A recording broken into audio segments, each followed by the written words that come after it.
Russia is making gains in its war with Ukraine, and the West is considering its response.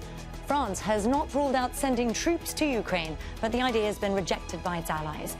So is the West's existing support enough for Kyiv? And what else might it need to face Russia? This is Inside Story.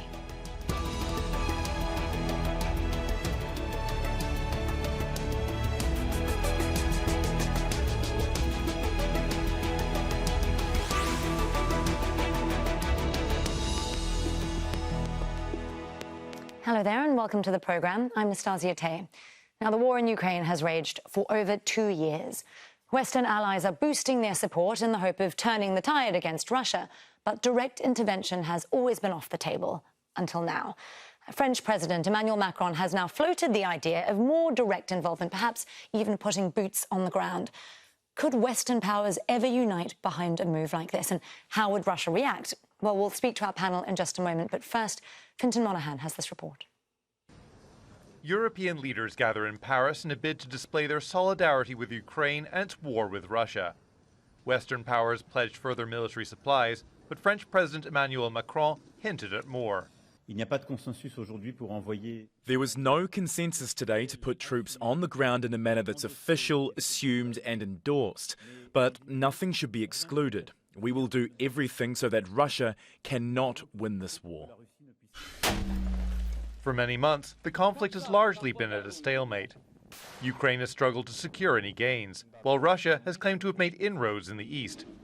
Ukraine's President Vladimir Zelenskyy wants more support, but Macron's suggestion of Western boots on the ground has revealed divisions among the allies. We'll let President Macron speak for his military and what he is or is not willing to do with his troops. The President's been clear. He does not support U.S. troops involved in this conflict in Ukraine, and I'll leave it at that. Boots on the ground is not an option for the Federal Republic of Germany. It cannot be an option, and it will not be an option. Russia has long framed the war as a struggle against the combined power of the West. The Kremlin warned that if Western troops deploy in Ukraine, a full-scale war with NATO could be unavoidable. It isn't in the interests of these countries, and they should be mindful. In the case of sending troops, we would need to talk not about the probability, but about the inevitability of a direct conflict between NATO and Russia. The war in Ukraine has raged for more than 2 years. Billions of dollars worth of Western military support has so far failed to turn the tide against Russia. Now, some Western powers must consider whether putting their troops on the ground is a realistic option. Fintan Monaghan, Al Jazeera for Inside Story. Well, let's now bring in our guests. In Kyiv, we have Peter Zalmayev. He's the Executive Director of the Eurasia Democracy Initiative. In Brussels, Oana Lungescu is a former principal spokesperson for NATO. She's currently a distinguished fellow at the Royal United Services Institute. And in London, we have Alexander Clackson. He's the founder of Global Political Insight and provides political and communications advice to governments with expertise on Russia and Central Asia. It's really great to have you all on Inside Story with us today. Thanks for your time. I want to start with the state of play on the ground as it is right now. It felt for some time to observers, even senior military commanders, that we were in a bit of a stalemate between Ukraine and Russia. But it feels like in the last couple of weeks, perhaps month or so, that Russia has obtained the upper hand. Oana, would you say that's fair? Look, I think this is a very difficult moment on the front lines in Ukraine. However, we should not forget that Ukraine has maintained its sovereignty, which is exactly what Russia has attacked. Ukraine has also managed to reclaim about 50% of the territory occupied by Russia. And importantly, Ukraine has managed to set up the grain corridor going through the Black Sea so that it continues to export its grains to the rest of the world. So yes, this is a difficult time, and clearly it's going to be a difficult year, but Ukraine has shown that it can hold its own, and that's why we have to continue supporting Ukraine much faster. Oana, you use the phrase difficult time. Alexander, let me bring you in here, because I wonder if the narrative is very different in Moscow, especially with the loss of Avdiivka. Is Russia feeling like it's taking charge? Yes, they will be feeling that at the moment for several reasons. Well, first of all, of course, as you mentioned, it's the successes on the battleground. The second reason is that the sanctions that have been put against Russia are not having the effect that the West wanted. Russia has essentially turned its economy into a war economy, which means it's able to produce more military equipment and ammunition than Ukraine can produce, and even that the West can provide to Ukraine. So they feel quite comfortable going forward with this war. And thirdly, you have to say that the West at the moment looks quite indecisive, which is perhaps giving the Kremlin also a bit of confidence. We're seeing the, let's say, the disparity in messaging within the European Union. Of course, for example, just recently Macron said that they're open to having NATO troops on the ground in Ukraine. Then other members of the EU essentially said, no, we're not looking at that. So there seems to be a bit of a division in the West right now, which I do think is giving Russia quite a bit of confidence going forward. I want to come back to some of those divisions and look at them in depth. But, Peter, just picking up on something that Alexander said there in terms of the availability of weapons and artillery, Ukrainian officials, senior ones, have said that they wouldn't have had to have withdrawn from Avdiivka if they had enough artillery to defend it. So the delays that we're seeing in terms of Western support arriving in Kyiv or in Ukraine on the front lines, that's costing territory, it's costing lives. How's that going over, Peter? Well, indeed, this is a stark study in contrasts that we're seeing. You know, on the one hand, the West is not able to overcome what essentially is a dilemma of a collective action problem where there's bickering in U.S. Congress and Donald Trump blocking continued aid to Ukraine. President Macron saying one thing, others are then rushing to say, no, there's going to be no boots on the ground, which is like, why rush? That's my question. Why rush and reassure Putin that there's going to be no boots on the ground? There's such a thing as strategic ambiguity, and Russians are using it all the way, and Europeans are simply not using it, and I just don't understand why. Even if they don't intend to send boots on the ground, leaving it as a matter of strategic ambiguity is a good policy. And on the other hand, we're seeing, how Russia's essentially fifth columnists, such as Hungary and Slovakia, are actually, making life difficult both in the EU and in NATO when it comes to the consensus on Ukraine. And finally, the provision of weaponry. On the one hand, once again, you have this indecisive West. Europe is only now waking up to the potential reality they may have to do without U.S. security umbrella, and they have to soon start actually, producing much more weapons than they ever did. They've promised Ukraine a certain number. They're not delivering even half. Hopefully, by March, we'll have 500,000, but we're not, holding our breath. On the other hand, Russia is not only producing up to 2 million artillery shells per year, it's receiving millions from North Korea. It's stepped up its security cooperation with Iran. Once again, I think the West has to really wake up to the reality of what's happening. We will see further territorial losses by Ukraine if they don't. Oana, let me ask you the question that Peter then has just posed. You're sitting in Brussels. Why aren't leaders in European capitals wanting to use strategic ambiguity? Is there a real fear of further escalation? Look, the missions that NATO had from the start of this crisis of Russia's full-fledged invasion of Ukraine was, on the one hand, to continue supporting Ukraine's self-defense, which is a right that Ukraine has under the United Nations Charter. It is defending its own territory, sovereignty against an invasion, an unprovoked invasion by Russia. So actually, every UN member has the obligation to support Ukraine's right of self-defense. The other mission that NATO had, the other aim, was to prevent escalation to NATO territory. And that is clearly because NATO is a defensive alliance. NATO does not want an even bigger conflict across Europe. So that has been the policy from the start, agreed by all allies. And I would dispute some of the points made by Alexander and Peter. I think we have actually seen unprecedented unity, unprecedented support from the start. From both the United States, Canada, European allies and many others around the world. So the support that has been provided to Ukraine has been unprecedented. The unity has been unprecedented. But of course, this is something that national governments have to work on every day.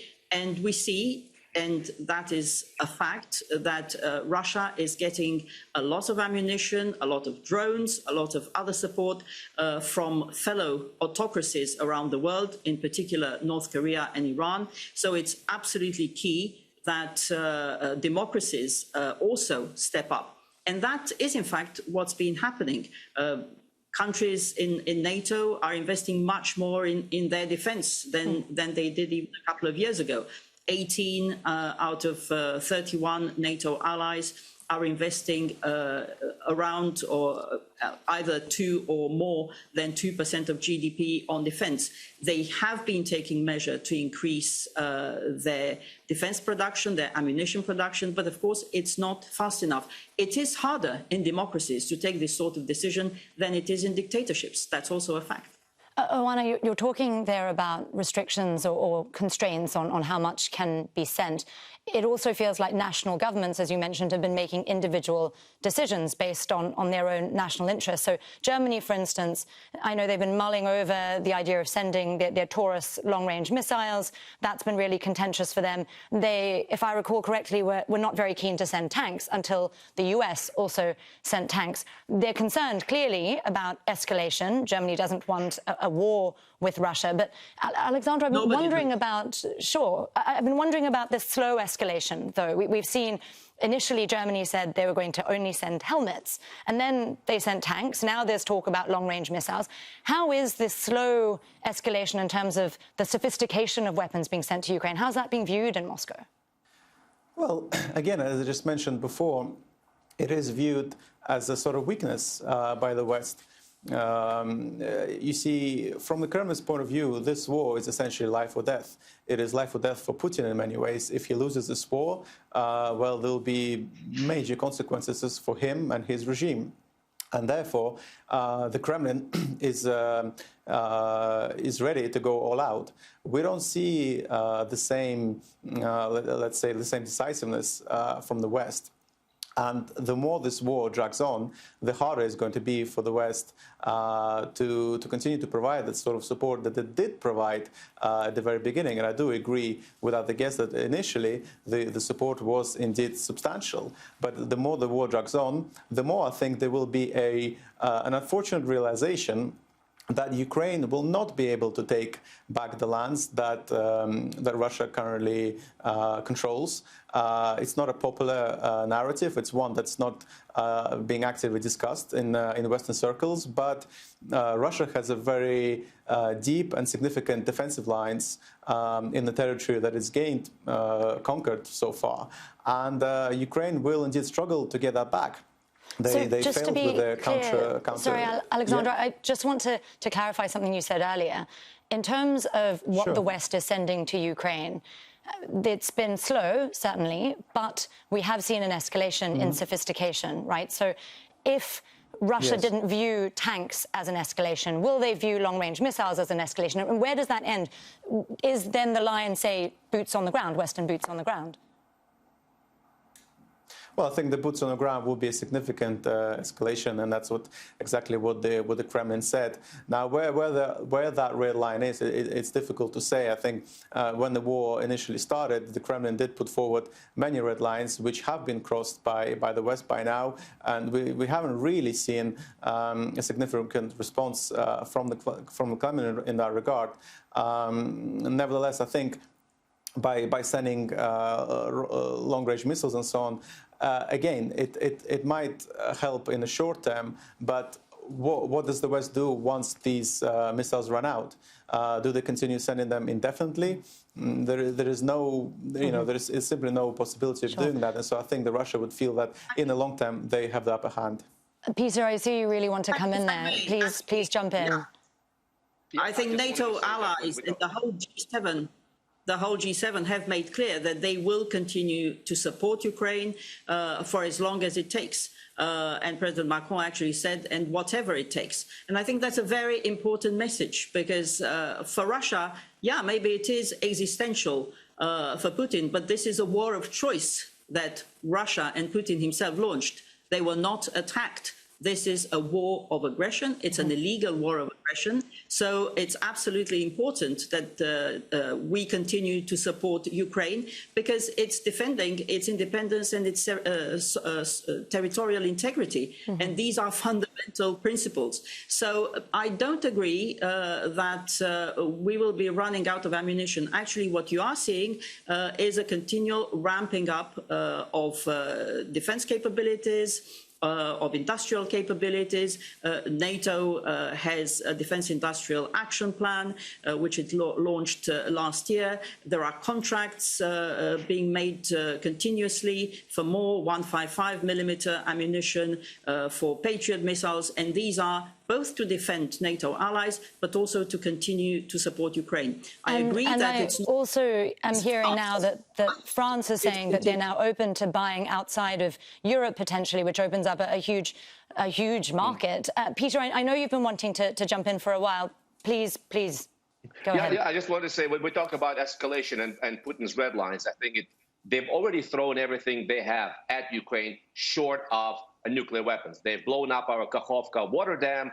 They've terrorized civilians by the indiscriminate shelling. So really it boils down to this logic that if you have nuclear weapons, then all other countries have to just basically cede whatever territory the nuclear powered country wants. And that is actually a dead end, when it comes to, international security. And, once again, we're not talking about scaling down, expectations of Ukraine's return to its 1991 borders. I will tell you one thing: it's not the official policy yet, but I think there is realization in Ukraine it's not going to happen anytime soon. Just to keep the territory, just to keep Ukraine's sovereignty at this point, will require significantly increased levels of support and production of weapons. Vladimir Putin has said just in December that he remains true to his goal of denazification, demilitarization of Ukraine, its neutral status. Dmitry Medvedev, the former president, has said that Kyiv, by rights, should be a Russian city. Odessa should be a Russian city. You have to really listen to what these folks are saying in their Telegram channels, etc. They have not given up on their maximal goal of actually seeing Ukraine disappear as a sovereign state. I want to take a quick look at this point at the contributions that we've been seeing from different countries. Obviously, Western powers, as we've been talking about, have been heavily supporting Ukraine's war effort. Let's look at some of those numbers. Now, Kyiv's received around $270 billion worth of aid, including military, financial and humanitarian support. The biggest donor is the United States. It's given more than $75 billion over the past 2 years. And a new aid package, as we've been talking about, worth around $60 billion, is, though, currently stalled in US Congress. Western powers have also given Ukraine advanced weaponry, including tanks, fighter jets and anti-aircraft weapons. Looking at European contributions, Germany, that was what, more than $19 billion worth, UK, $9.8 billion. France, I was interested to see, is $686 million. So it's pretty bold of Macron to talk about needing to do more when they're that far behind in contributions, isn't it, Oana? Well, according to the Kyiv Institute, which is tracking the public contributions, because, of course, some of the contributions may not always be public, indeed, France is in 14th place after, indeed, as you said, the United States, Germany, which is the biggest European contributor, the UK, Poland, many others. So everybody is contributing, but I fully agree that everybody needs to do more because this is an existential moment for Ukraine, but also for those around the world that don't want to see an imperial project That is what Russia actually has. As Peter was saying, this is about destroying the sovereignty and territorial integrity, annihilating a whole country, denying the identity of a whole people.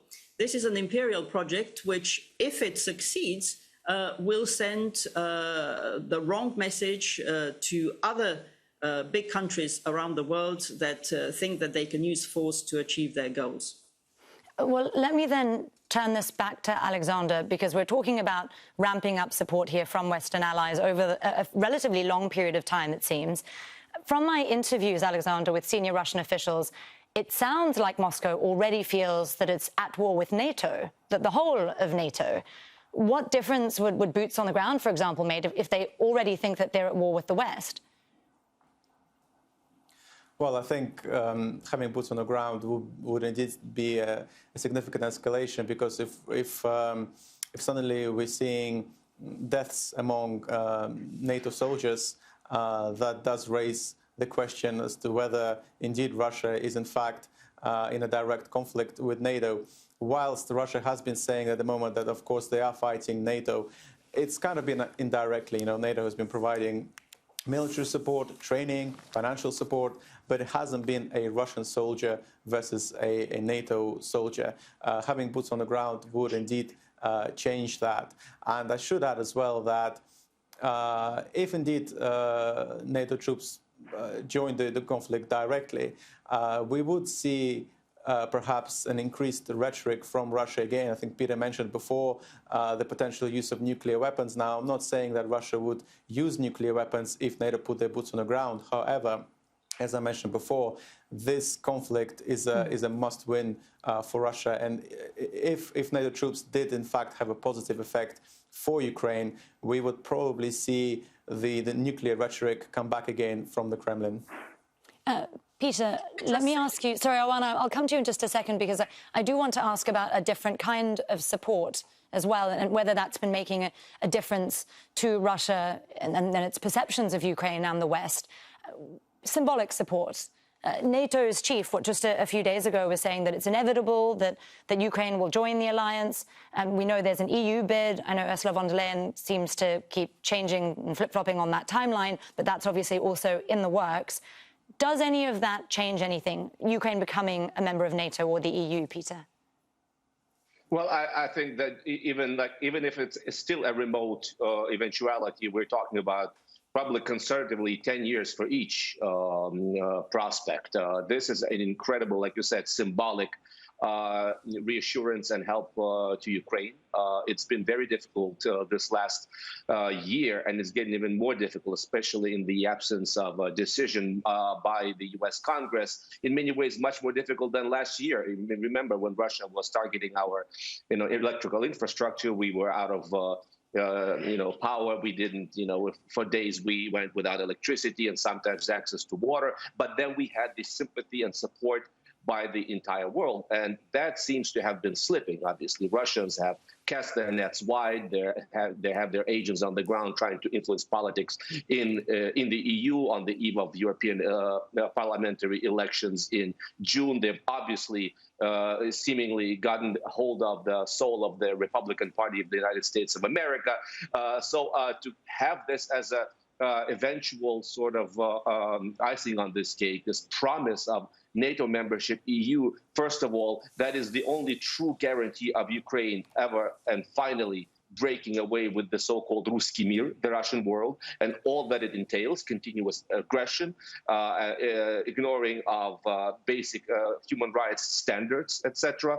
But it will also be a shot in the arm of Ukrainians who are fighting, dying by the thousands every week, every month. Without that, I think Ukraine would sink into, nihilist right-wing or left-wing, extreme politics. And I would not rule out a return of certain pro-Russian and anti-Western elements. You cannot take for granted Ukraine's continued pro-Western, pro-European stance. So this is a very, very delicate moment. Oana, are you concerned at all about war fatigue at the moment in Western capitals, particularly as we also now hear Republican senators in the US, for instance, now they're talking about some kind of long-term negotiated settlement rather than actually saying that Ukraine might win this war? Look, I think this is a debate in our democratic countries, and I think people realize that it's in our strategic interest to continue supporting Ukraine. And NATO allies are doing everything they can to do that. But let me just pick on some of the points that we heard that about boots on the ground. Now, the people who have boots on the ground in Ukraine are the Russians, and they should pull them out because that is an illegal war of aggression. There's been no discussion about NATO boots on the ground. President Macron did not say that. He did not refer to NATO boots on the ground. He referred to the possibility of maybe forces, which his foreign minister then clarified is about non-combatant forces, troops, perhaps military advisors, to help with demining or cyber defense. So I think that we should put that to bed. The other thing is about this idea of Russia's existential war. I really must push back on that. This is not an existential war. Russia is the biggest country in the whole world. Russia should stop trying to take other people's territory. It does not belong to Russia. It does not need it. Russia could be a peaceful, democratic country, but clearly Russia wants war. This is not an existential war, it's a war of choice. Well, let me throw that back then to Alexander. In terms of going forward, where does Russia see this ending? And what kind of strategic calculations is it making looking at this year, especially with a US election on the horizon? Yeah. Well, first of all, let me clarify that I do believe this is an existential war for Putin. It might not be an existential war for the Russian people. We must make a difference between that. Putin is not the Russian people are not Putin. But for Putin, this is a must-win war. He's essentially gone all in. If he loses the territory that Russia has conquered, that would have significant consequences for him. Therefore, he's not able to back down at the moment. In terms of the strategy and you mentioned the negotiated settlement, I think it's almost inevitable that this conflict will end through a diplomatic discussion and some kind of an agreement. It's clear that Russia will not give up the land that is taken illegally thus far. It might not be able to gain much more land going forward, so we may end up in some kind of a frozen conflict where essentially both sides, sometimes one side gains a bit more, sometimes the other side pushes back. We will eventually reach a frozen conflict. I think for Russia, their aim is to keep the territories, the republics that they have annexed illegally. That for them is the minimum. Of course, ideally, they would want to take Kyiv. That's not possible. Yeah. I'm afraid we'll have to leave our discussion there, but we'll certainly see where those discussions do end up, if they do indeed take place. Thank you, in the meantime, to all of our guests, Peter Zalmayev, Oana Lungescu and Alexander Clackson, and thank you, too, for watching. Remember, you can see this programme again anytime by visiting our website, that's aljazeera.com. For further discussion, do go to our Facebook page, that's facebook.com/AJ Inside Story. Remember, you can also join the conversation on X. Our handle is @AJ Inside Story. From me, Nastasya Tay, and the whole team here in Doha. Bye for now.